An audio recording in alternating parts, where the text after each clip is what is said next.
Mais tout de suite, je vous propose d'accueillir Guillaume de Brébisson. Bonjour. Bonjour Brigitte. Merci d'être avec nous. Vous êtes l'auteur de ce livre. Alors franchement, bravo, le titre, il fallait le trouver. S'expanouir, c'est pas mal, c'est pas mal, c'est pas mal, il faut reconnaître. Hein. Les 7 secrets qui transforment votre vie sexuelle et amoureuse. Alors, c'est aux éditions First. Alors, les 7 secrets, je vais pas les donner tous parce que sinon, on n'a plus de raison de lire votre livre.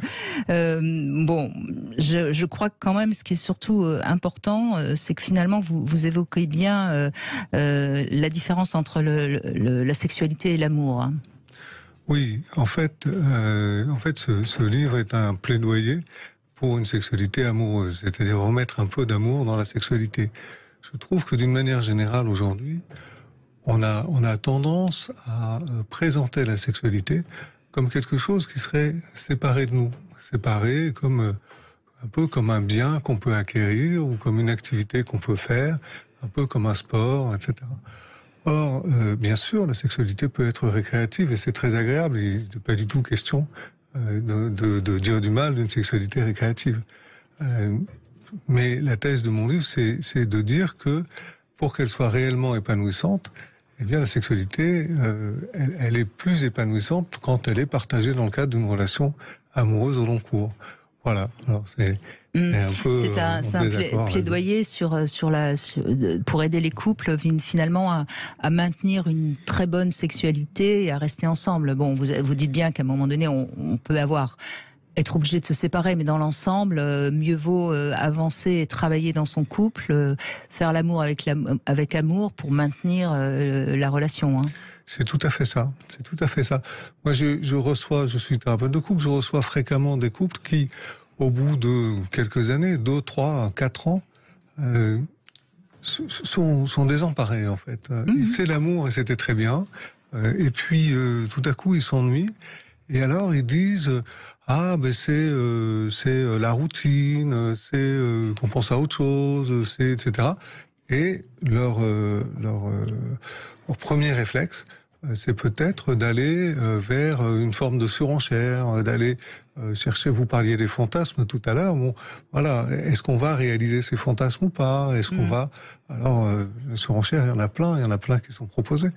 Et puis de surenchère en surenchère, la relation se perd, puisqu'en fait, l'objectif ils se rencontrent pas réellement en profondeur, voilà, en quelque sorte. Ouais. Exactement. Mais est-ce que c'est pas aussi la question du désir, arriver à maintenir du désir à deux quand on se retrouve avec plein d'habitudes, éventuellement les enfants, etc. C'est peut-être ça quand même. D'ailleurs aujourd'hui on parle du toucher, hein, qui est finalement une relation à l'autre différente que le langage.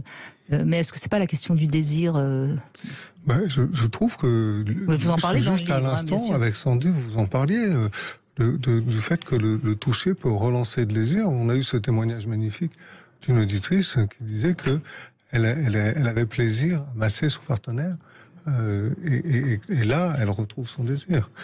En fait, la question du désir, c'est aussi beaucoup la question de la présence à soi, la présence à l'autre. Et là, il y a une forme de désir peut-être différente de celui qu'on connaît habituellement, mais qui revient, qui renaît, et qui permet d'aller découvrir de nouveaux territoires qui sont des territoires de l'intime, du couple, des choses parfois très simples, mais qui sont très nourrissantes. Vous avez dit un mot sur lequel je rebondis, Guillaume de Brébisson, vous avez dit qu'il renaît.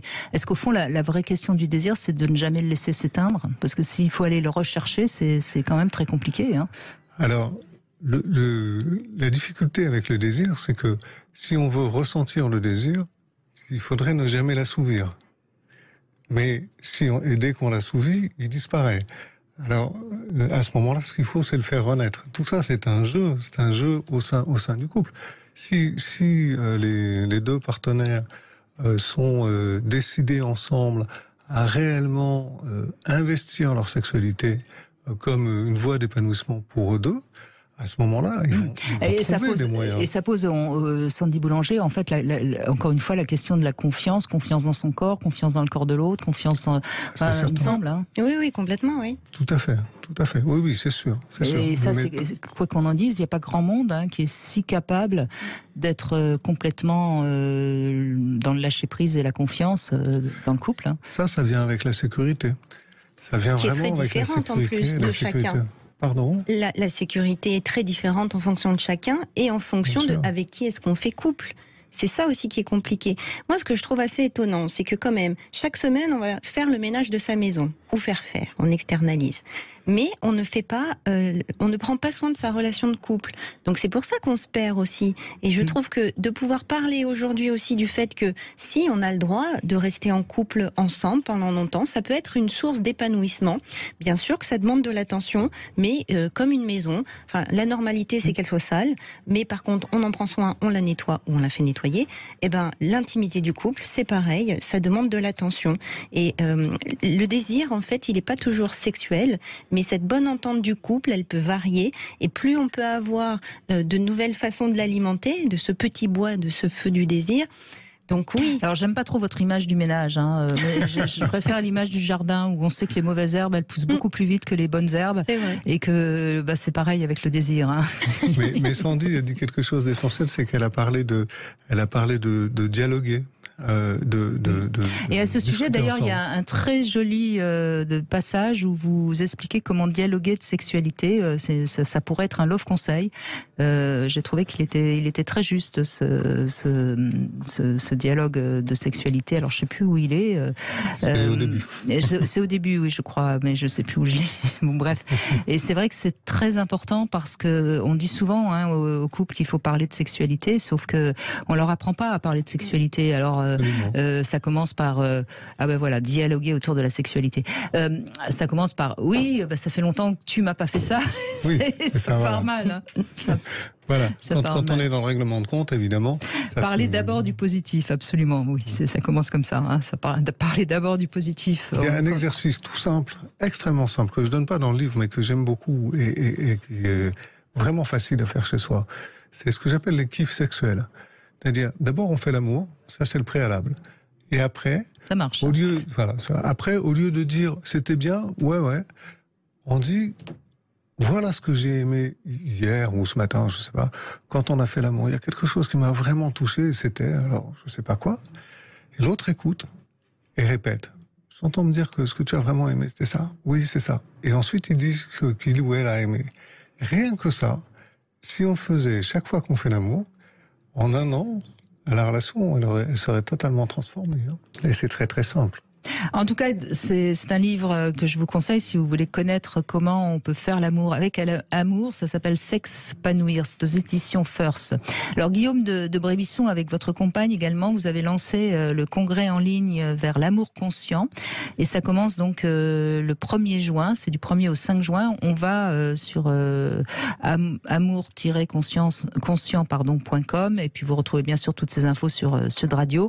Voilà, donc si vous avez envie de conseils, vous avez interviewé de nombreuses personnes, dont Alain Héril, qui a fait la préface de votre livre. Dont Alain Héril et dont vous.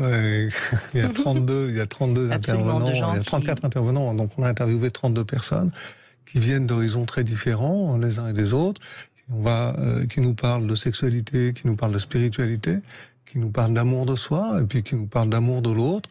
L'amour de l'autre, bien sûr, c'est dans la relation de couple, mais ça peut aussi être dans la relation parent-enfant, par exemple. Et tous apportent une vision, un regard différent.